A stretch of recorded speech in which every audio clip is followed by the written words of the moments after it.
नमस्कार।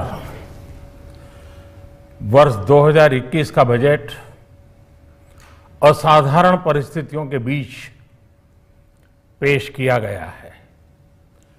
इसमें यथार्थ का एहसास भी और विकास का विश्वास भी है। कोरोना ने दुनिया में जो प्रभाव पैदा किया, उसने पूरी मानव जाति को हिलाकर रख दिया है। इन परिस्थितियों के बीच आज का बजट भारत के आत्मविश्वास को उजागर करने वाला है और साथ ही दुनिया में एक नया आत्मविश्वास भरने वाला है। आज के बजट में आत्मनिर्भरता का विजन भी है और हर नागरिक, हर वर्ग का समावेश भी है। हम इस बजट में जिन सिद्धांतों को लेकर चले हैं वो हैं ग्रोथ के लिए नए अवसरों, नई संभावनाओं का विस्तार करना, युवाओं के लिए नए अवसरों का निर्माण करना, मानव संसाधन को एक नया आयाम देना, इंफ्रास्ट्रक्चर निर्माण के लिए नए नए क्षेत्रों को विकसित करना, आधुनिकता की तरफ आगे बढ़ना, नए सुधार लाना। साथियों, नियमों और प्रक्रियाओं को सरल बनाकर आम लोगों के जीवन में ईज ऑफ लिविंग को बढ़ाने पर इस बजट में जोर दिया गया है। ये बजट इंडिविजुअल्स, इन्वेस्टर्स, इंडस्ट्री और साथ ही इंफ्रास्ट्रक्चर सेक्टर में बहुत सकारात्मक बदलाव लाएगा। मैं इसके लिए देश की वित्त मंत्री निर्मला जी को और उनके साथी मंत्री अनुराग जी और उनकी टीम को बहुत बहुत बधाई देता हूं। साथियों, ऐसे बजट देखने को कम ही मिलते हैं जिसमें शुरू के 1-2 घंटों में ही इतने सकारात्मक रिस्पांस आए। कोरोना के चलते कई एक्सपर्ट्स ये मानकर चल रहे थे सरकार आम नागरिकों पर बोझ बढ़ाएगी, लेकिन फिस्कल सस्टेनेबिलिटी के प्रति अपने दायित्वों को ध्यान में रखते हुए सरकार ने बजट साइज बढ़ाने पर जोर दिया। हमारी सरकार ने निरंतर प्रयास किया है कि बजट ट्रांसपेरेंट होना चाहिए। मुझे खुशी है कि आज अनेक विद्वानों ने इस बजट की ट्रांसपेरेंसी की सराहना की है। साथियों, भारत कोरोना की लड़ाई में रिएक्टिव होने के स्थान पर हमेशा ही प्रोएक्टिव रहा है।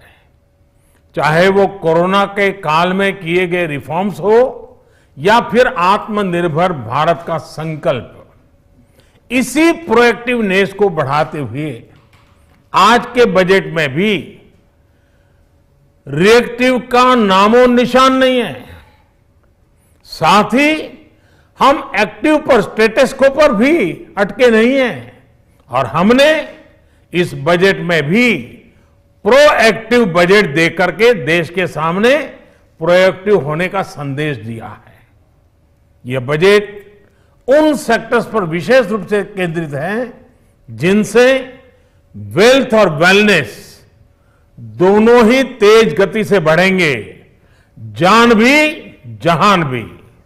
इसमें एमएसएमईज और इंफ्रास्ट्रक्चर पर विशेष रूप से जोर दिया गया है। इसी तरह ये बजट जिस तरह से हेल्थ केयर पर केंद्रित है वो भी अभूतपूर्व है। ये बजट देश के हर क्षेत्र में विकास यानी ऑल राउंड डेवलपमेंट की बात करता रहता है। खास तौर पर मुझे खुशी है कि इस बजट में दक्षिण के हमारे राज्य, पूर्वोत्तर के हमारे राज्य और उत्तर में लेह लद्दाख जैसे क्षेत्रों में विकास पर विशेष ध्यान दिया है। ये बजट भारत के कोस्टल स्टेट्स जैसे तमिलनाडु, केरल, पश्चिम बंगाल, इनको एक बिजनेस पावर हाउस बनाने की दिशा में एक बड़ा कदम उठाए। नॉर्थ ईस्ट के राज्य जैसे असम के अनएक्सप्लोर्ड पोटेंशियल को टैप करने में बजट बहुत बड़ी मदद करेगा।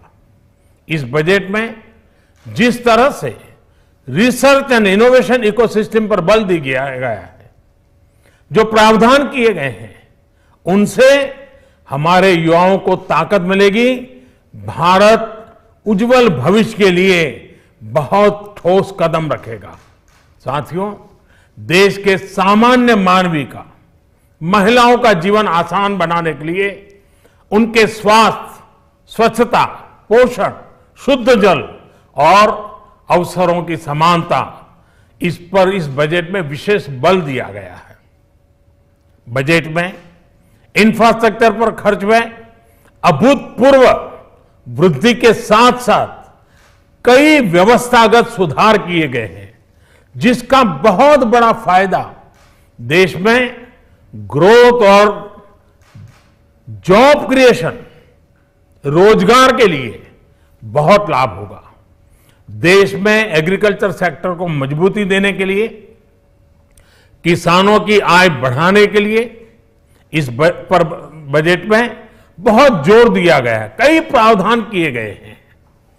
एग्रीकल्चर सेक्टर में किसानों को और आसानी से और ज्यादा ऋण मिल सकेगा।